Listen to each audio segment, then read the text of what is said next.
जय हिंद। स्वागत है आपको जीएस ग्लोबल स्टडी में। आज हम लोग पढ़ने वाले हैं क्लास 9th की एसएसटी, जिसमें हमारा तीसरा चैप्टर होगा अफवाह तंत्र। ठीक, अफवाह तंत्र पढ़ना है हमको। भारत की प्रमुख नदियों को यहाँ पर भारत की प्रमुख नदियों को पढ़ना है। ठीक, ये चैप्टर इसमें नदियों को समझते हैं मैप पे। ठीक, जब मैप पढ़ाएंगे आगे तो वहां भी इसको देखेंगे, लेकिन यहाँ पर मुख्यतः पढ़ना नदियां है तो नदियों को मैप पे ही पढ़ना है। ठीक, उसके बाद नदियों को यहाँ पर क्लासिफिकेशन कर लेते हैं कि कैसे पढ़ना है। ठीक, तो नदियों को कैसे पढ़ना है इसका क्लासिफिकेशन करते हैं। तो सबसे पहले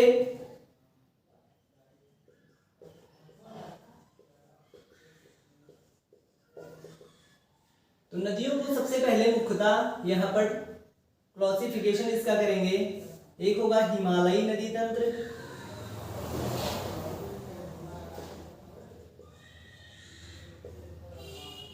ठीक, हिमालयी नदी तंत्र। उसके बाद में प्रायद्वीपीय नदी तंत्र। ठीक, दूसरा होगा प्रायद्वीपीय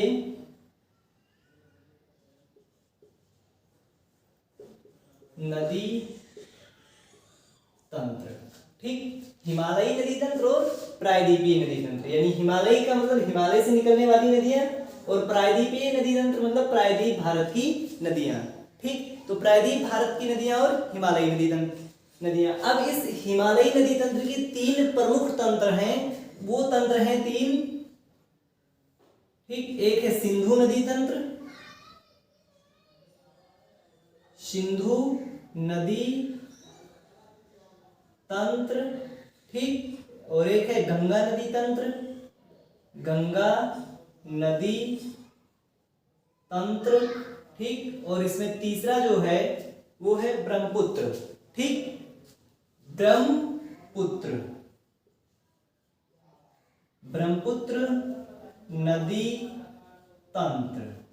ठीक, तो हिमालय नदी की तीन नदी तंत्र हो गया, सिंधु नदी तंत्र, गंगा नदी तंत्र और ब्रह्मपुत्र नदी तंत्र। अब उसके बाद में फिर देखते हैं प्रायद्वीपीय भारत की नदी। तो इसको भी डिवाइड करते हैं दो भागों में। कौन कौन से? एक होता है पश्चिमी घाट से उद्गम होने वाली नदियां।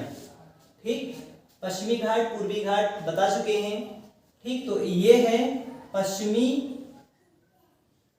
घाट से उद्गम होने वाली नदियां। ठीक, और इसमें दूसरा है यानी अगला, ये विंध्यन श्रेणी से, यानी जो भारत में विंध्यन श्रेणी से उद्गम होने वाली नदियां। ठीक, विंध्यन श्रेणी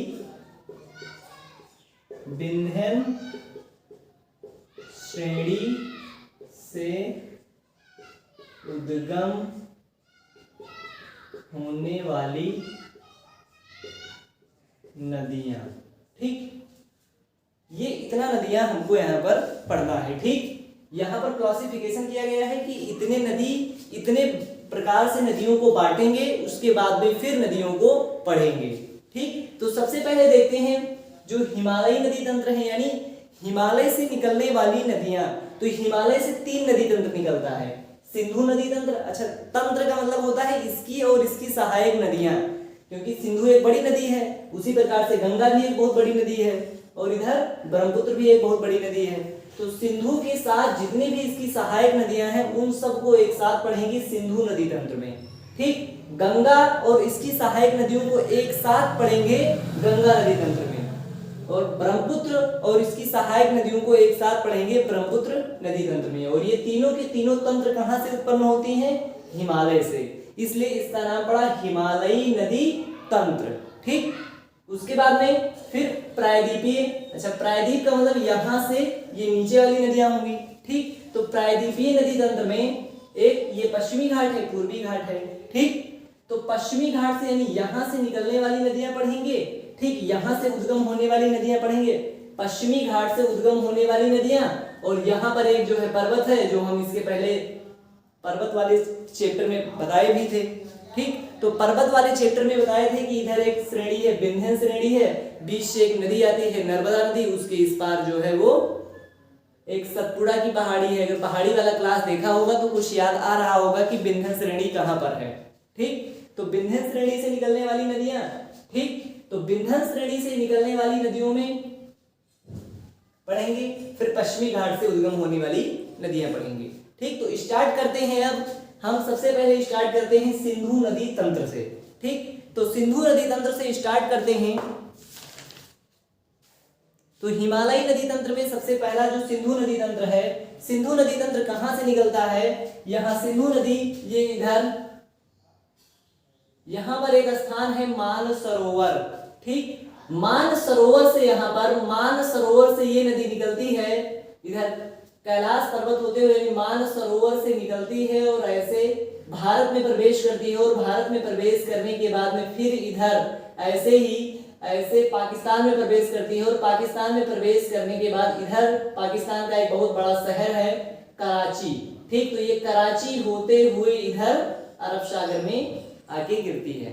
ठीक, तो मानसरोवर से निकलती है और भारत में प्रवेश करने के बाद में फिर ये कराची होते हुए पाकिस्तान होते हुए ये आके अरब सागर में गिरती है।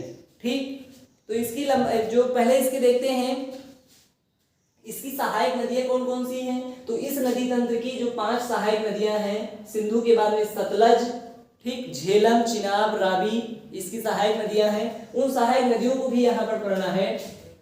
तो यहाँ मानसरोवर से निकलती है और कराची होते हुए पाकिस्तान में आके ये नदी गिरती है। इसकी सहायक नदियां देखते हैं।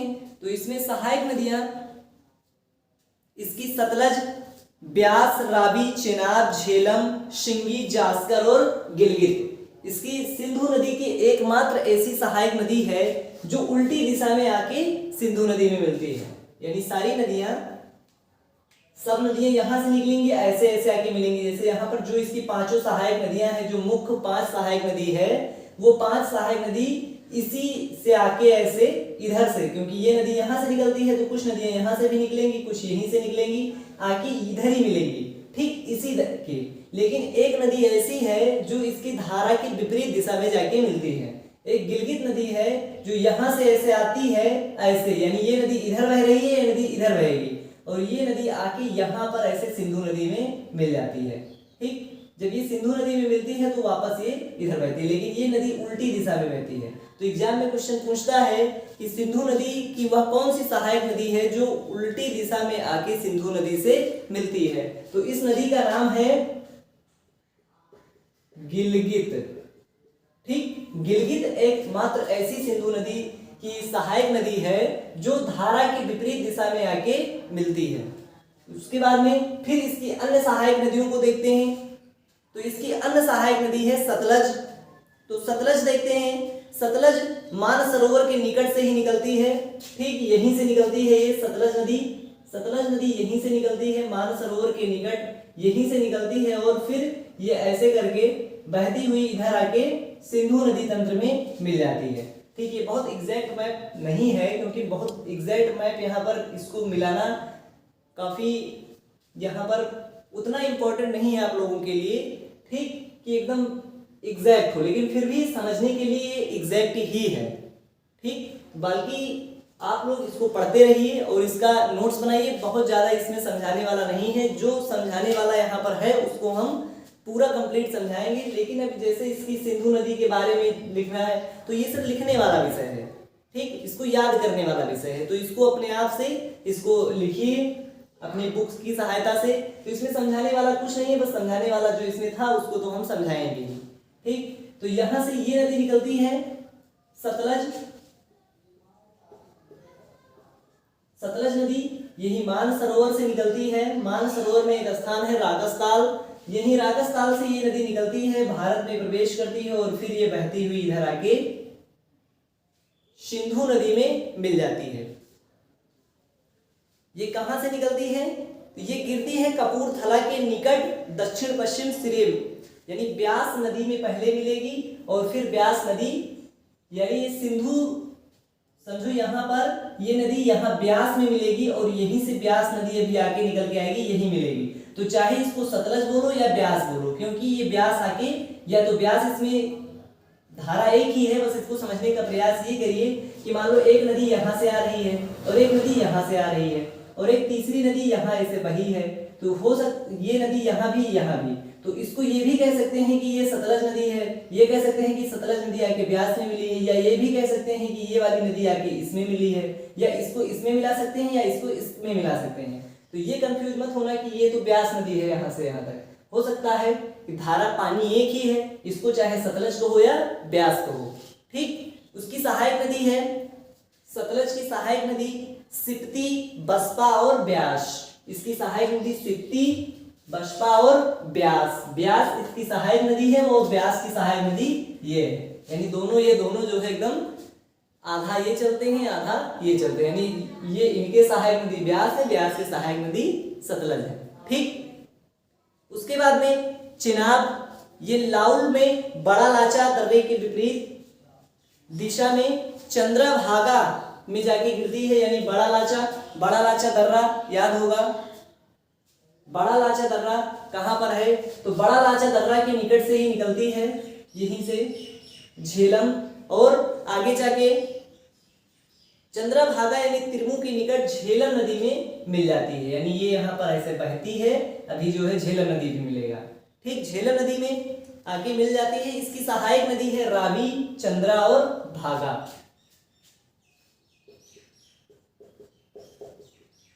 ठीक। चिनाब हो गया। उसके बाद में झेलम देखते हैं, तो झेलम कश्मीर के बेरीनाग तिरमू के निकट, कश्मीर में यहीं से ये भी निकलती है, यहीं से निकलती है और आगे जाके ऐसे इसमें मिल जाती है, ठीक। तो ये कौन सी नदी हो गई,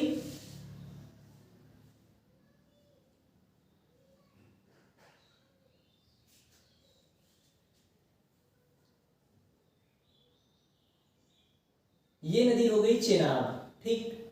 ये हो गई चेनाब के बाद में ये हो गई झेलम।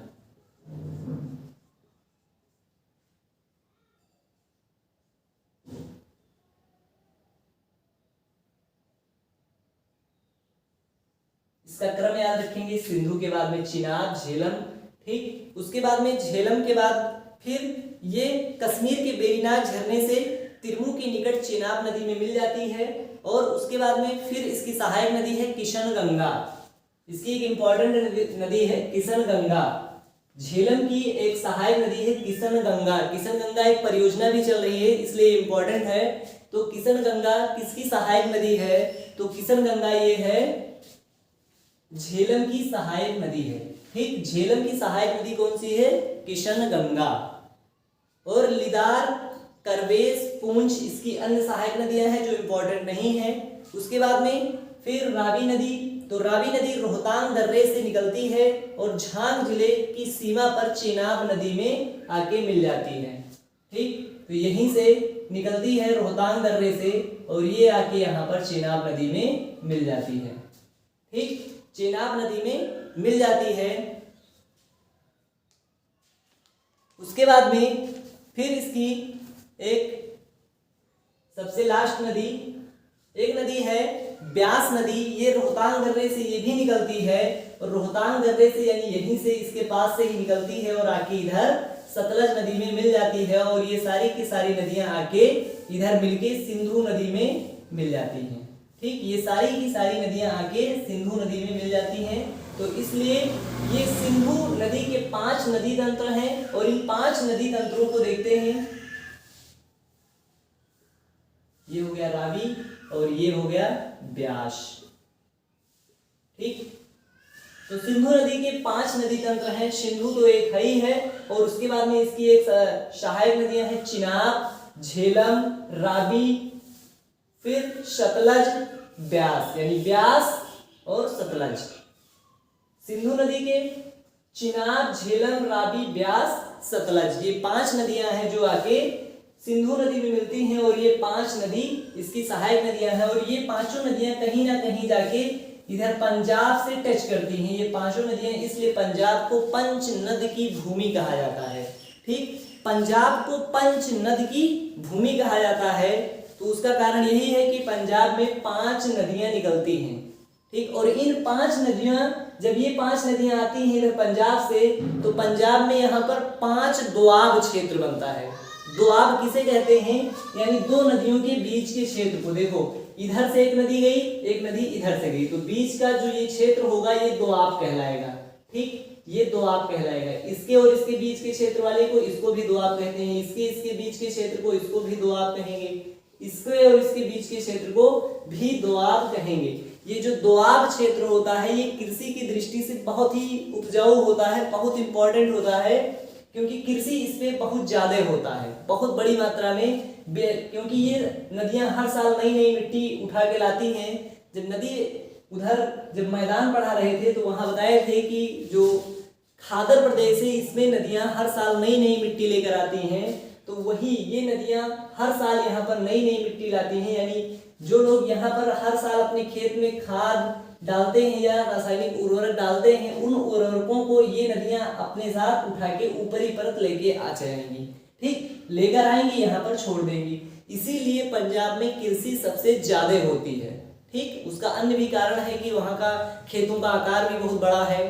ठीक, तो वहाँ भी कृषि ज्यादा होने का कारण है, लेकिन उसके यहाँ 5 नदियों की ये भूमि है। इन 5 नदी के कारण वहाँ पर कृषि और भी ज्यादा उसको एक तरीके से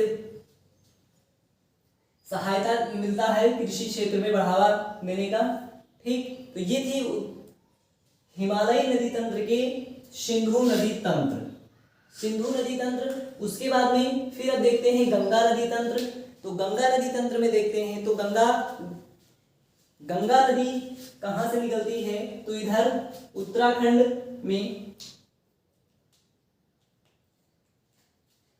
उत्तराखंड से इधर जो है केदारनाथ चोटी के उत्तर में गोमुख नामक स्थान से, केदारनाथ की चोटी है यहाँ पर, इसे गोमुख नामक स्थान से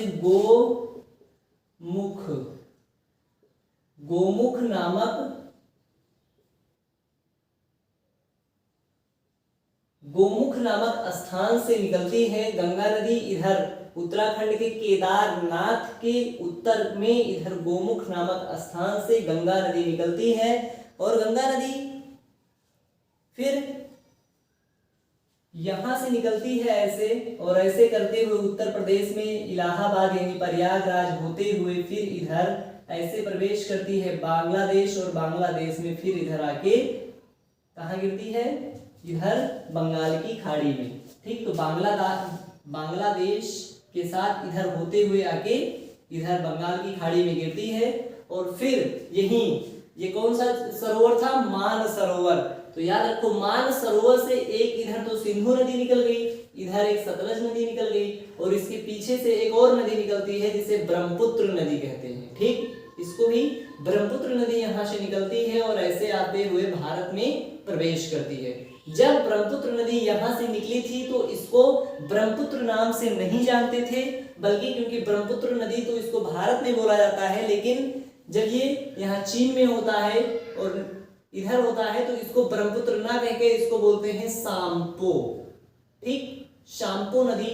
तो शाम्पो नदी यहाँ से निकलती है और आके यहाँ पर भारत में प्रवेश करती है। तो भारत में जहां से प्रवेश करती है उस स्थान का नाम है यांगयाप दर्रा।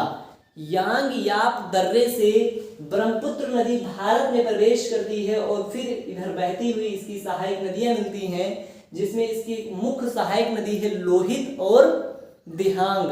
लोहित और दिहांग इसकी मुख्य सहायक नदियां हैं, जो यांगयाप दर्रे से इधर भारत में प्रवेश करते हुए इधर आके गंगा नदी में मिल जाती है। और जब गंगा नदी में मिलती है तो गंगा इधर से आते हुए बांग्लादेश में इधर मिलती है, और इधर से यानी ब्रह्मपुत्र नदी यहाँ से आके गंगा नदी में मिल जाता है। तो इन दोनों के संयुक्त जल धारा को मेघना बोलते हैं। क्या? मेघना। इन दोनों के संयुक्त जल धारा को क्या बोलते हैं? मेघना। गंगा नदी और ब्रह्मपुत्र नदी के जो दो धाराएं हैं, यानी एक इधर गंगा वाला जल है और इधर ब्रह्मपुत्र वाला जल है, तो दोनों जल जब एक साथ आके मिलता है तो जब ये दोनों जल एक साथ बहता है तो इन दोनों जल राशियों को बोलते हैं मेघना। ठीक, तो इन दोनों के जल राशि को बोलते हैं मेघना। और यही दो नदियां आके, क्योंकि ये नदियां अब यहाँ पर पहुंचते पहुंचते बहुत बूढ़ी अवस्था में हो गई हैं, क्योंकि जब नदियां युवा अवस्था में होती हैं, नदियों पहाड़ों से निकलती हैं, तो इनके पास बहुत ज़्यादा शक्ति होती है, अपने आगे के बड़े बड़े पत्थरों को तोड़ते हुए निकलती हैं नदियां। और फिर जो बड़े बड़े पत्थर को तोड़ डालती थी नदियां, मैदानी क्षेत्र में जो भयानक जो तटों को काटते हुए अपने साथ बहुत ढेर सारा कंकड़ पत्थर मलबा लेकर अपने साथ बहती हैं, अपने रास्ते में आने वाली हर चीज को ये तोड़ देती थी, काट देती थी। वही नदियां आगे चलकर जब बूढ़ी अवस्था में आती हैं, तो ये अपने द्वारा लाई गई अवसादों को लेकर चलना ही इनके लिए बहुत मुश्किल हो जाता है। और जब ये नदियां अपने ही द्वारा यहाँ पर काटी गई अवसादों को लाके यहाँ पर पहुँचते पहुँचते इनके पास इतनी शक्ति नहीं होती कि अपने ही द्वारा लाए गए अवसादों को ये और आगे लेकर जा सके। जब वही हाल इधर ये नदी भी करता है सेम, ठीक, ये अपने द्वारा ही जो यहाँ पर लाते हैं मलबा, वो नहीं ले जा पाते हैं, तो यहाँ आते आते जो है यहाँ पर ये नदियाँ कई भागों में बट के ऐसे छूट जाती हैं, धाराएं निकल जाती हैं और बीच में मलबा जमा हो जाता है। और यही दो नदियाँ दुनिया के सबसे बड़े डेल्टे का निर्माण करती हैं, जिसे सुंदरवन के डेल्टा के नाम से जानते हैं। तो दुनिया का सबसे बड़ा डेल्टा, विश्व का सबसे बड़ा डेल्टा कौन सा है? सुंदरवन का डेल्टा, जो किन दो नदियों द्वारा बनती हैं? तो ब्रह्मपुत्र नदी और गंगा नदी द्वारा। दुनिया का सबसे बड़ा डेल्टा सुंदरवन का डेल्टे का निर्माण होता है, जिसमें उस सुंदरवन के डेल्टे में मैग्रोव प्रजाति के वन पाए जाते हैं। और साथ ही साथ इसी सुंदरवन के डेल्टे में जो हमारा रॉयल बंगाल टाइगर है वो इसी जंगलों में पाया जाता है, ठीक, सुंदरवन के जंगल में। सुंदरवन जो एक भौगोलिक दृष्टि से बहुत महत्वपूर्ण है, इसको वर्ल्ड हेरिटेज साइट में भी रखा गया है, ये इसे धरोहर स्थल भी मानते हैं, यानी ये बहुत इंपॉर्टेंट है। ये गंगा नदी और ब्रह्मपुत्र नदी द्वारा ये बना है, ठीक। इसके संयुक्त जलधारा को मेघना कहते हैं। जब ये नदी भारत में आती है तो इसको ब्रह्मपुत्र नदी के नाम से जानते हैं, लेकिन ये जब भारत के बाहर होती है तो इसे सांपो के नाम से जानते हैं। उसके बाद में आप देखते हैं गंगा। जब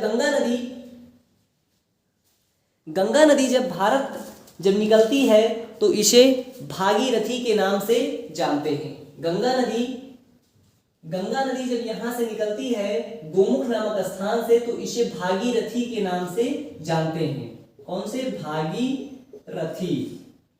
गंगा नदी को भागीरथी के नाम से जानते हैं, लेकिन उसके बाद में फिर ये और आगे बढ़ती है तो इसे अलकनंदा के नाम से जानते हैं, ठीक, अलकनंदा।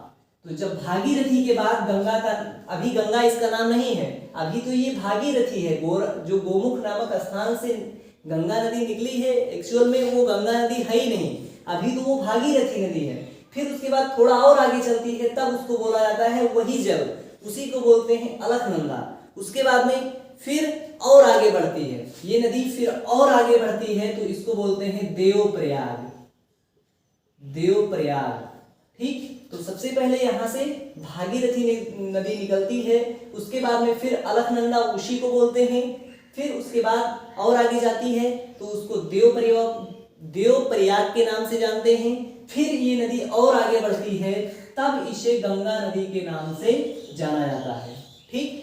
तब इसे गंगा नदी, तो गंगा नदी के तो ऐसे बहुत सारे नाम हैं, अगर वेदों में पुराणों में देखें तो गंगा नदी के लगभग 108 नाम हैं। तो उन 108 नामों में ये 4 नाम बहुत इंपॉर्टेंट हैं, ठीक। जो सबसे पहले जब निकलती है तो भागीरथी, फिर अलकनंदा, देवप्रयाग, फिर गंगा, ठीक। उसके बाद में फिर ये गंगा नदी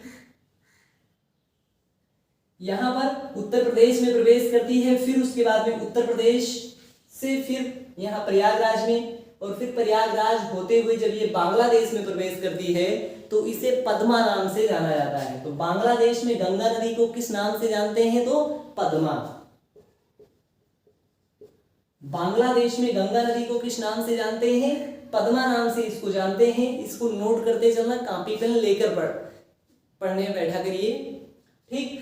तो ये पद्मा नाम से जाना जाता है। उसके बाद में इसकी सहायक नदियां, जो मुख्य सहायक नदियां हैं, वो सहायक नदियां हैं इसकी यमुना, इसकी मुख्य सहायक नदी है यमुना, गोमती और घाघरा। यमुना यमुना नदी सब लोग जानते हैं, यमुना नदी का उद्गम स्थल कहाँ है? तो यमुना नदी का जो उद्गम स्थल है ये यमुनोत्री हिमनद से निकलती है और इलाहा यहाँ यमुनोत्री हिमनद से निकलती है और उसके बाद में फिर ये आके यहाँ पर दिल्ली होते हुए, क्योंकि दिल्ली शहर किसके किनारे पे बसा हुआ है? यमुना नदी के, फिर यहाँ होते हुए आके यहाँ पर प्रयागराज में ये गंगा नदी में मिल जाती है। लोग यहीं पर नहाने जाते हैं कि यहाँ पर चलो, यानी संगम नहाने जाते हैं उत्तर प्रदेश के लोग। तो संगम कहाँ पर है? क्योंकि ये दो नदियों का मिलन बिंदु है, ठीक। यहाँ से यमुना नदी आके गंगा नदी से मिलती है तो यहीं पर संगम होता है, ठीक। तो यहाँ पर यमुना नदी आके गंगा नदी में मिलती है, ठीक। उसके बाद इसकी अन्य सहायक नदियों में घाघरा यानी घाघरा, तो घाघरा नदी तिब्बत के मापचा चुंगो हिमनद से निकलती है और छपरा के निकट आके गंगा नदी में मिल जाती है। ये भी नदी यहाँ पर जो इधर एक मापचा चुंगो हिमनद है तिब्बत में, यहाँ पर मापचा चुंगो हिमनद से निकलती है और ऐसे आते हुए इधर गंगा नदी में छपरा के निकट आके मिल जाती है, ठीक, बिहार के पास। तो ये छपरा के पास आके ये गंगा नदी से मिल जाती है। और उसके बाद में एक और फेमस नदी है जो गंगा की सहायक नदी है। बहुत सारे लोग लखनऊ गए होंगे या लखनऊ के होंगे, तो लखनऊ जिस नदी के तट पे बसा हुआ है, कौन सी नदी है?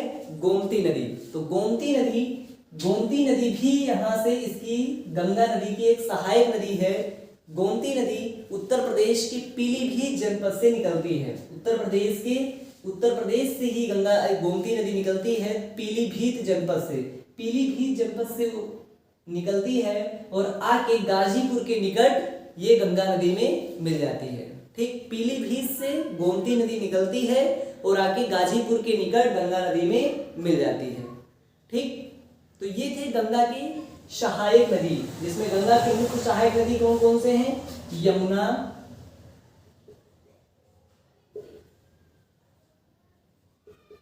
घाघरा, गोमती, ठीक। तो ये इसकी सहायक नदियां थी, ठीक। ये थी गंगा की सहायक नदी। किसकी सहायक नदी? गंगा की। तो गंगा की ये 3 प्रमुख सहायक नदियां हैं जो आके गंगा नदी में मिलती हैं। उसके बाद में फिर देखते हैं ब्रह्मपुत्र की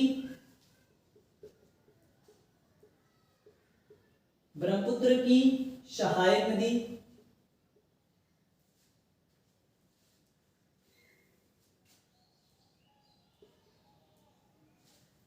ब्रह्मपुत्र की सहायक नदी, तो ब्रह्मपुत्र की सहायक नदी है लोहित और दिहांग। लोहित और दिहांग इसकी 2 सहायक नदियां हैं। लोहित और दिहांग ब्रह्मपुत्र नदी की 2 सहायक नदियां हैं और गंगा नदी की 3 सहायक नदियां। मुख्य हैं तो बहुत सारी, लेकिन यहाँ पर मुख्य 3 नदियां हैं और इसकी बाकी गंगा नदी की ही बहुत सारे जो बाईं ओर से मिलने वाली नदियां, दाईं ओर से मिलने वाली नदियां, बहुत सारी नदियां हैं, लेकिन वो नदियों को हमको यहाँ पे अभी नहीं पढ़ना है, उसको बाद में पढ़ेंगे, ठीक। आगे कक्षा में जब अगले क्लास में जाएंगे, थोड़ा और ऊंची क्लास में जाएंगे, वहां नदी होगा तो वहां पढ़ना है, यहाँ नहीं, यहाँ बहुत ज्यादा हो जाएगा, ठीक। तो ब्रह्मपुत्र नदी की 2 मुख्य सहायक नदियां हैं लोहित और दिहांग, ठीक। उसके बाद में सिंधु नदी के यहाँ पर 5 सहायक नदियां थी। कौन कौन से? चिनाब, झेलम, रावी और ब्यास, सतलज, ठीक। आगे बढ़ते हैं अब। तो हमारा सिंधु नदी तंत्र हो गया, गंगा नदी तंत्र हो गया और ब्रह्मपुत्र नदी तंत्र हो गया। अब हम लोग बढ़ते हैं प्रायद्वीप नदी की ओर, ठीक। प्रायद्वीप नदी की ओर बढ़ते हैं।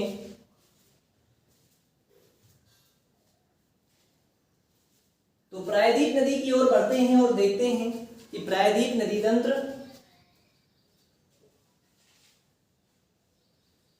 इसको मिटा दें केवल, और प्रायद्वीप नदी तंत्र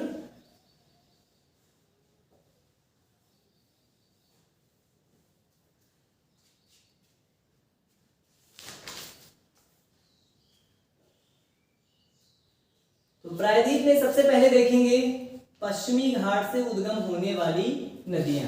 तो पश्चिमी घाट से उद्गम होने वाली मतलब इस वाले क्षेत्र से उद्गम होंगी तो यहाँ पर थोड़ी आएंगी, यहाँ से उद्गम होंगी तो बंगाल की खाड़ी में जाके गिरेंगी। ठीक, तो पश्चिमी घाट से उद्गम होने वाली नदियां, फिर इधर जो विंध्य श्रेणी से उद्गम होने वाली नदियां, ये नदियां जो इधर उद्गम होंगी इधर आके गिरेंगी अरब सागर में, जो नदियां यहाँ उद्गम होंगी आके इधर गिरेंगी। ठीक, अब इधर देखते हैं तो सबसे पहले इसमें इंपॉर्टेंट नदी देखते हैं। तो पश्चिमी घाट से उद्गम होने वाली जो सबसे इंपॉर्टेंट नदी है वो है कृष्णा नदी। ठीक, तो कृष्णा नदी यहाँ महाबलेश्वर के समीप पश्चिमी घाट के पहाड़ से निकलती है। यहाँ पर एक स्थान है महाबलेश्वर। ठीक, महाबलेश्वर से ये नदी निकलती है। महाबलेश्वर यानी ये कर्नाटक में है महाबलेश्वर। महाबलेश्वर से ये नदी निकलती है और ऐसे आके इधर बंगाल की खाड़ी में गिरती है। तो महाबलेश्वर से ये नदी निकलती है और आके कहाँ गिरती है ये नदी? महाबलेश्वर यानी पश्चिमी घाट से उद्गम होती है और आके इधर बंगाल की खाड़ी में ये नदी गिरती है। ठीक, तो देखते हैं इधर कृष्णा नदी, तो ये महाबलेश्वर से निकलती है। कहां से? महाबलेश्वर से ये नदी निकलती है और फिर इधर आगे महाबलेश्वर से निकलती है और फिर ये आके बंगाल की खाड़ी में गिरती है। ठीक, बंगाल की खाड़ी में। तो बंगाल की खाड़ी में अभी इसको दो तरीके से इसका अध्ययन किया जा सकता है। कहीं कहीं पर यह भी अध्ययन होगा कि बंगाल की खाड़ी में गिरने वाली नदियां, अरब सागर में गिरने वाली नदियां, तो बात एक ही है। चाहे इधर पश्चिमी घाट से उद्गम होने वाली नदियां कहेंगे बंगाल की खाड़ी में, तब उसको अगर अध्ययन करेंगे तो गंगा नदी भी इसी में आ जाएगा, तो वो थोड़ा क्लासिफिकेशन अलग हो जाएगा, वो कम समझ में आएगा। तो इसलिए इसको यहाँ पर पश्चिमी घाट और फिर इधर हिमालय वाले को हिमालय में छोड़ दिए। ठीक, और इसको इधर छोड़ ले लिए। हिमालय नदी की विशेषता ये है कि वो साल भर बहती रहती है, यानी साल भर इस नदी में जल रहता है और ये नदियां गर्मी के टाइम पे सूख जाती हैं, सारी नदियां। ठीक, कहीं कहीं पे पानी होता है, कहीं कहीं पर सूख जाती हैं, लेकिन ये नदियां साल भर इसमें जल रहता है। जो हिमालय से जो नदी निकलती है उसमें साल भर जल रहेगा। ठीक, तो महाबलेश्वर से कृष्णा नदी निकलती है। कौन सी नदी है ये? कृष्णा नदी। कृष्णा नदी कहाँ से निकलती है? तो ये कर्नाटक के महाबलेश्वर से निकलती है और आके इधर बंगाल की खाड़ी में गिरती है। उसके बाद में इसमें जो मुख्य और नदियां हैं वो है गोदावरी। तो गोदावरी नदी को देखते हैं। गोदावरी नदी, तो गोदावरी नदी नासिक यानी महाराष्ट्र के पश्चिमी घाट पर, यानी यहाँ से नासिक से यहीं से एक नदी निकलती है। ठीक, नासिक महाराष्ट्र में है, तो नासिक से एक नदी निकलती है त्रियंबक पहाड़ी से, पश्चिमी घाट के त्रियंबक पहाड़ी से।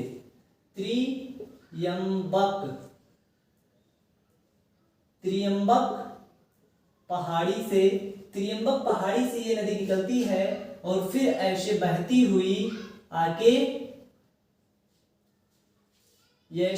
हुई नदी आके फिर ये बंगाल की खाड़ी में गिरती है। तो त्रियंबक पहाड़ी से निकलती है। कौन सी नदी है ये? गोदावरी नदी है। गोदावरी नदी कहां से निकलती है? तो त्रियंबक पहाड़ी से। त्रियंबक पहाड़ी कहां पर है? ये पश्चिमी घाट पर। ठीक, और पश्चिमी घाट में कहां पर? तो ये महाराष्ट्र में कहां पर? नासिक में। तो नासिक के त्रियंबक पहाड़ी से गोदावरी नदी निकलती है जो आके बंगाल की खाड़ी में गिरती है। ठीक, उसके बाद में इसमें एक और इंपॉर्टेंट नदी है कावेरी नदी। ये भी कर्नाटक से ही निकलती है, क्योंकि इधर महाराष्ट्र हो गया, उसके नीचे फिर कर्नाटक। तो कर्नाटक से निकलती है, ये ब्रह्मगिरी से निकलती है। ठीक, यहां पर ये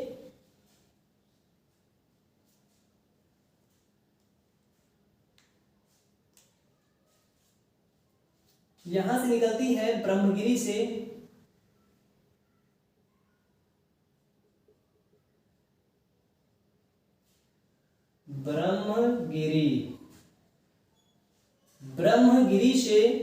ब्रह्मगिरी से ये नदी निकलती है। दोबारा लिखते हैं इसको, यहां लिख देते हैं।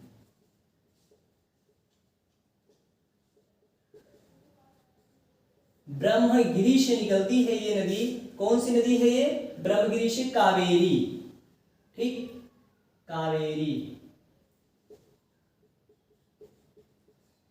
कावेरी नदी इधर ब्रह्मगिरी से निकलती है और इधर बहती हुई फिर ये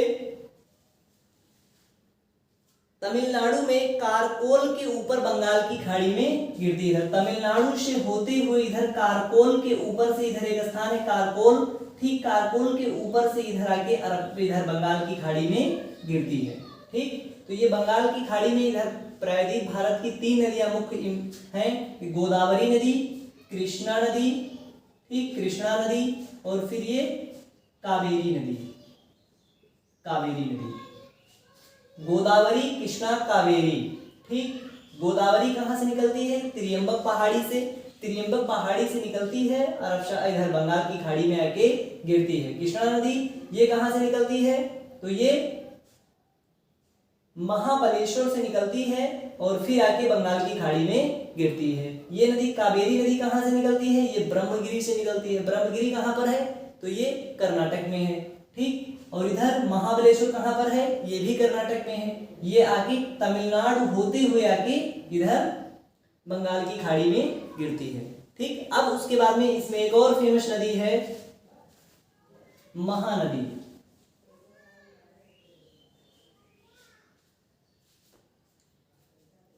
महानदी यहां से निकलती है और कुछ यहां से ऐसे होते हुए ऐसे आके इधर फिर बंगाल की खाड़ी में गिरती है। तो महानदी देखते हैं।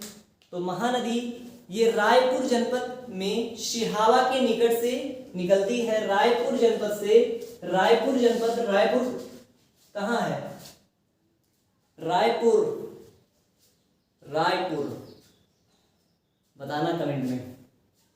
तो रायपुर से निकलती है। रायपुर किसकी राजधानी है? बहुत फेमस राजधानी है, राजधानी है, बताना। रायपुर से निकलती है और रायपुर से निकलने के बाद में फिर यहाँ सिहावा से होते हुए इधर आके बंगाल की खाड़ी में गिरती है। तो रायपुर से निकलती है और इधर आके बंगाल की खाड़ी में गिरती है, ठीक। उसके बाद में अब हम देखते हैं, हमारा इधर वाला भी हो गया। अब हम लोग आते हैं विंध्यन श्रेणी से उद्गम होने वाली नदियां।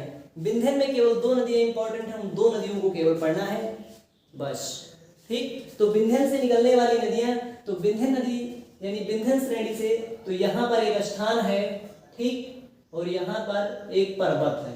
बस ये याद रखना कि एक पर्वत है और एक स्थान है, ठीक। यहाँ पर एक पर्वत है और यहाँ पर एक स्थान है जिसका नाम है अमरकंटक, ठीक। ऊपर विंध्यन श्रेणी है और नीचे सतपुड़ा श्रेणी है, ठीक। ये है विंध्यन श्रेणी, विंध्यन श्रेणी, और ये है सतपुड़ा। सतपुड़ा, सतपुड़ा के बारे में बताया भी है।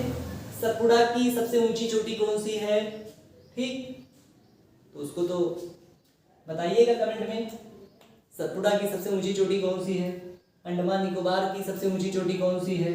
इधर अरावली की सबसे ऊंची चोटी कौन सी है? हिमालय की भारत में सबसे ऊंची चोटी कौन सी है? इधर पश्चिमी घाट की सबसे ऊंची चोटी, पूर्वी घाट की सबसे ऊंची चोटी। एक बार रिवीजन करते रहना और उसको पन्ना पलटते रहना। ऐसा नहीं कि एक बार पढ़ लिए फिर बंद कर लिए हो गया, कभी नहीं होगा। उसको बार बार पढ़िए तभी याद होगा। रिवीजन करने में टाइम ही कितना लगता है? 5 मिनट या 10 मिनट। जितना पढ़ते हैं उसको 10 मिनट में दोबारा से पढ़ सकते हैं। लिखने में टाइम लगता है, एक बार लिख लिए, फिर उसके बाद में अगर 10 पेज लिखे तो 10 मिनट ज़्यादा, अगर बहुत लगेगा उसको पढ़ने में 10 पेज तो 10 मिनट, ठीक। तो 10 मिनट का टाइम हफ्ते में अगर एक बार दे देंगे तो भूलेंगे नहीं चीज़ों को, ठीक। तो ये यहाँ से एक नदी निकलती है अमरकंटक नामक स्थान से, नर्मदा नदी। तो अमरकंटक से, अमरकंटक,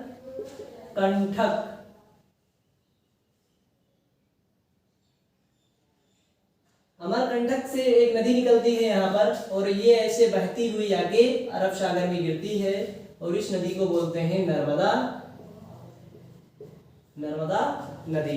तो नर्मदा नदी कहाँ से निकलती है? तो ये अमरकंटक से निकलती है और अमरकंटक कहाँ पर है? तो ये मध्य प्रदेश में है।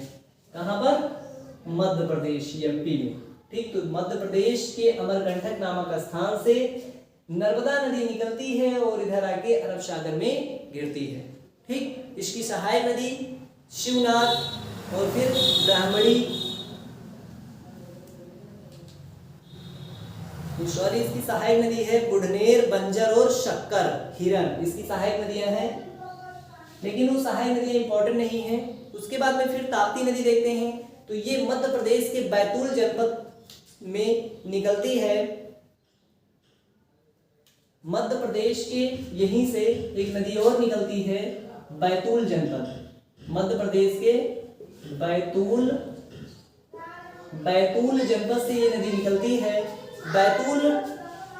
बैतूल जनपद से मुलताई नगर के निकट आगे खंभात की खाड़ी में गिरती है। खंभात की खाड़ी किधर है? खंभात की खाड़ी इधर ही है ना, इसको थोड़ा सा ऊपर कर देते हैं और ये जो नदी आती है ये खंभात की खाड़ी में आके गिरती है। ठीक, तो जो ये ताप्ती नदी है, कौन सा? ताप्ती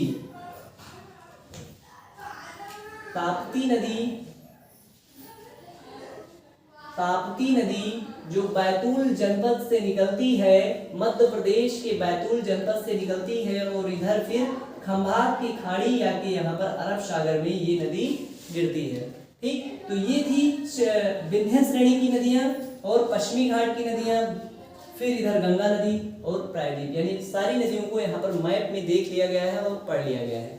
ठीक, अब इसमें यह है कि इसमें जो ज्यादा लिखने वाला सब्जेक्ट है इसको आप किसी बुक की सहायता से लिख सकते हैं, क्योंकि अभी इसके एक नदी के बारे में अगर हम लिखाएंगे तो बहुत ज्यादा टाइम लगेगा। ठीक, जो इसमें समझने वाला पार्ट था, मैप पे समझने वाला, कौन सी नदियां कहाँ से निकलती हैं, कहाँ जाके गिरती हैं, वो हम बता दिए हैं। ठीक, अब उसके बाद में अब हम नोट्स देंगे, तो उस नोट्स में हम लिख के देंगे कि कौन सी नदी, पूरा नदियों के बारे में डिटेल देंगे। जो केवल याद करने वाला विषय है वहाँ वो याद करने वाला विषय यहाँ बताना उचित नहीं है। ठीक, तो ये थी नदी के भारत की सभी नदियां जो इम्पोर्टेंट हैं, जो सिलेबस में है। तो भारत की जो इम्पोर्टेंट है आपके एग्जाम की दृष्टि से वो सारी नदियां हैं। ठीक, अब इसके बाद जो हमारा चैप्टर बचता है वो झीलें बचती हैं और फिर नदी का अर्थव्यवस्था में महत्व, ये दो छोटे छोटे टॉपिक हैं, तो उसको हम नेक्स्ट वीडियो में देखेंगे। ठीक, देखते रहिए आप लोग और नोट्स बनाते रहिए। ठीक, जय हिंद।